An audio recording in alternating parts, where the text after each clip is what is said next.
As an early adopter of the original Xbox, it was hard not to get excited when news broke in September 2002 that Microsoft had purchased iconic UK-based game developer Rare for $375 million.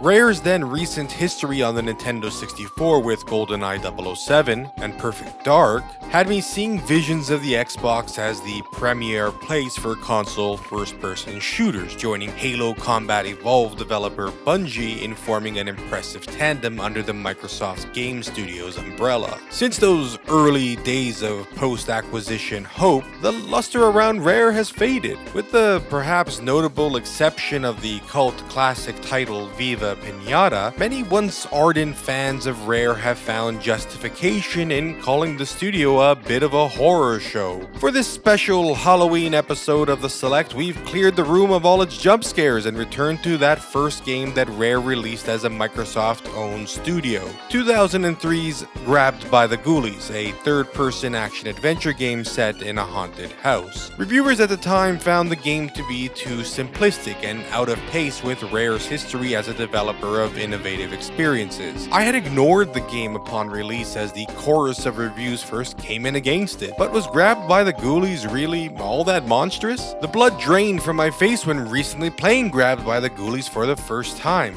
I didn't find the lifeless zombie of a game that reviewers warned me away from in 2003, but instead a charming, if ultimately limited game. A family-friendly spook show with what I think is quite a clever little control scheme at its core. It's dangerous to go into a haunted house alone, so subscribe to join us at The Select as we go skeleton hunting in this review. This is Grabbed by the Ghoulies for the Xbox.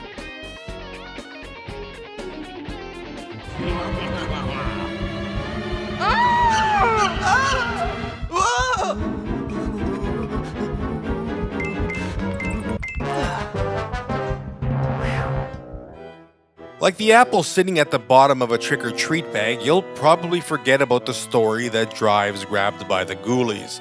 Told in a form that's a cross between silent film and animated storybook, you play as a kid named Cooper who's trying to rescue his girlfriend Amber from a haunted house when spooky hijinks ensue. The story is thin. Then again, the classic Silver Age horror films and grammar school Halloween tales that lend this game its vibes aren't narrative heavyweights either, so we might just call this all a wash. The high-prized candies of Grabbed by the Ghoulies are instead its aesthetic design. Sure, Cooper is generic and extremely early 2000s in his appearance. That nitpick in character design aside, there can be no denying that Grabbed by the Ghoulies is an extremely distinctive looking title even by today's standards. The game features one of the better uses of cel-shaded graphics featured on the 6th generation of consoles. This look places Grabbed by the Ghoulies firmly on the cartoony side of the spooky spectrum. While this might be a reason for the title being dismissed as a game for kids, the choice for cel-shaded graphics fits perfectly with other aesthetic choices. Wonky shaped rooms, exaggerated shadows, neon green slime and vines blocking your exits, comically proportioned characters, and skeletons who've been hiding in the closet for so long that they emit dust when you dropkick them into a fiery furnace. There's something I find so funny about seeing Cooper run backwards in a panic while being chased by a misshapen zombie whose only attack is to repeatedly swing his arm around like Bart Simpson attacking Lisa, hearing his lifeless grunting and the sound of his arm whipping through the air.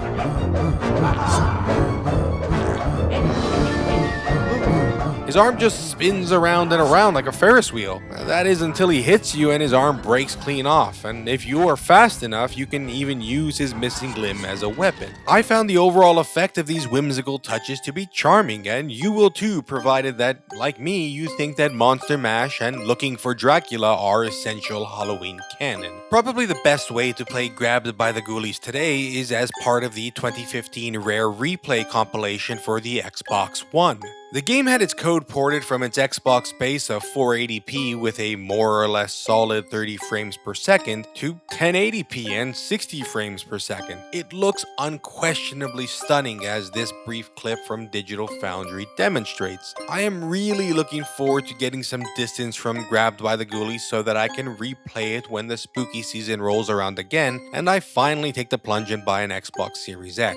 But look, for this review, I wanted to play Grabbed by the Ghoulies as it was originally played on the console it launched, and I'm not about to let this beautiful honking beast of a box gather dust if I can help it. So the version you're seeing throughout this review was recorded for your viewing pleasure in all of its 4x3 glory, and we've uploaded a long play of the game for the select extras for you to check out the game in its entirety. Although I have a real soft spot for the aesthetics of Grabbed by the Ghoulies, what really makes the game linger in my mind is its gameplay design.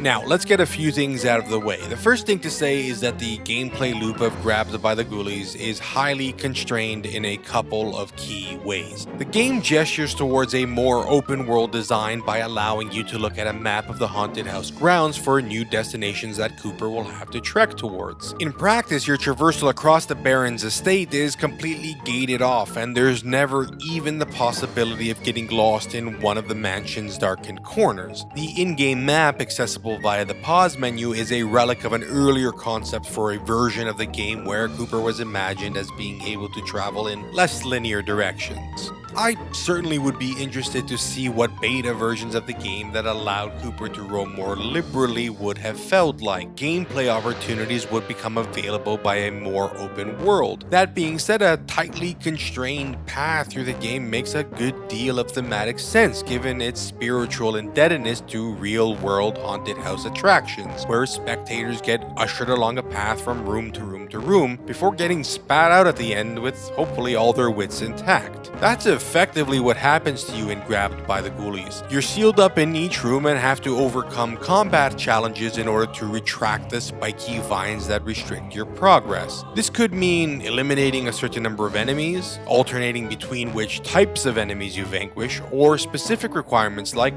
not using any weapons or using only weapons. You can bash furniture, chests, or various other household objects in the hopes of gaining power-ups to assist you in achieving your goals, including the temporary ability to have smaller AI-controlled versions of your character deal mighty ankle blows to your enemies. These mini Coopers are kinda creepy in their own way. They are surprisingly effective crowd control devices, and given Rare's house brand of humor, the inclusion of these little dudes was probably taken as a welcome opportunity to throw yet another pun into the game.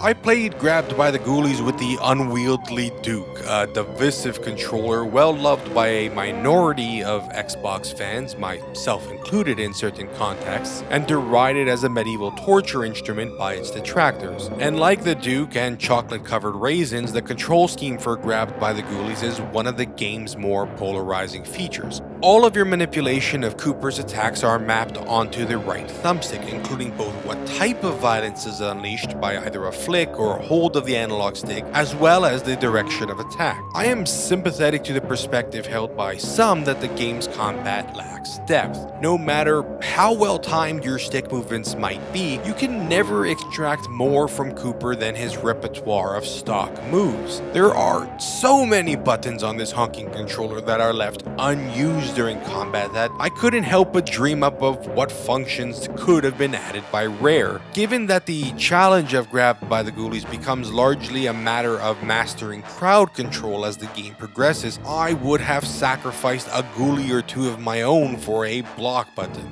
Adding this defensive aspect to combat would arguably change the nature of Cooper as a character, a born scaredy cat if there ever was one.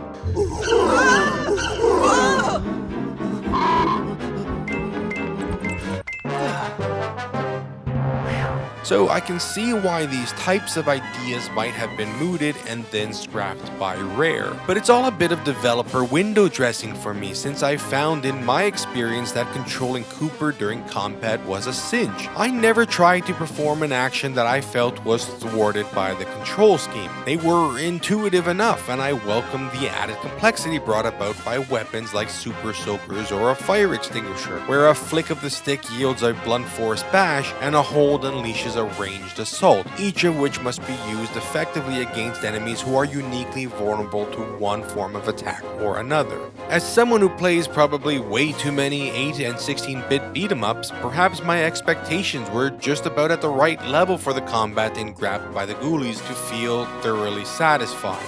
As the game progresses, the challenges become more complex and basic combat rooms will become more like combat puzzles. Grabbed by the Ghoulies will often require you to make strategic use of the environment to overcome enemies who will overwhelm you either in sheer numbers or in weaponry. Sometimes succeeding in a puzzle requires more intelligent setup than combat prowess, like disposing of enemies before the clock starts by throwing into fire the urns that shamans pop out of. Failing to meet a challenge requirement doesn't automatically trigger a fail state. It instead summons death to chase you around the world, finger of doom outstretched, threatening to drag you into the underworld if you get caught. But death, he's an equal opportunity destroyer, and strategically placing a previously untouchable enemy between yourself and the Grim Reaper is a thrilling way to get Cooper out of a sticky situation. The slow introduction of gameplay complexities is what makes Grabbed by the Ghoulies more than the sum of its parts. What can be described in the most basic sense as a beat-em-up with extreme emphasis on enemy crowd control is transformed through these small yet impactful complications into a compelling experience. I have serious doubts as to whether this gameplay pattern could be sustained over the course of a much longer game, and hopefully over an eventual sequel. Although this isn't at all a problem for Grabbed by the Ghoulies, which for me clocked in at a perfectly reasonable and eminently enjoyable 8 hours.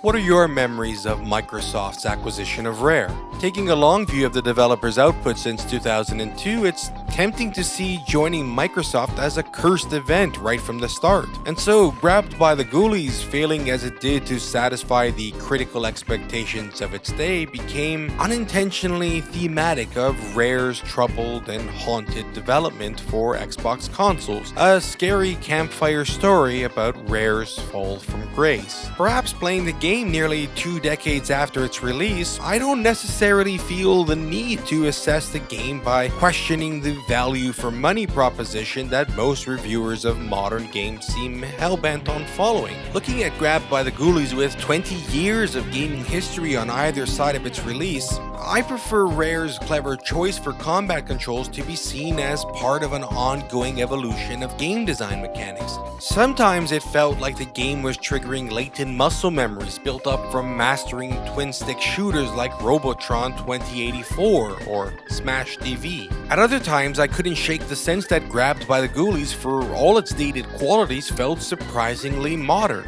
I spent more hours than I cared to admit playing 2 Human for the Xbox 360, which deployed a much more complex variation of this twin-stick control scheme. But if the mere mention of Dennis Dyack sends chills down your spine, maybe if you squint hard enough you might also see something of Rare's influence in the more refined combat mechanics for the Assassin's Creed games and the Arkham series of Batman games. These games ditched the reliance on the analog stick, but they also built its gameplay around placing the central character in the middle of a maelstrom and using highly directional attacks for crowd control. Going back to long-forgotten games like Grabbed by the Ghoulies helps remind us that there's other histories we can tell too, one in which Grabbed by the Ghoulies becomes an interesting pivot point in game design, and one that quietly signaled the direction of action combat in a 3D space for years to come.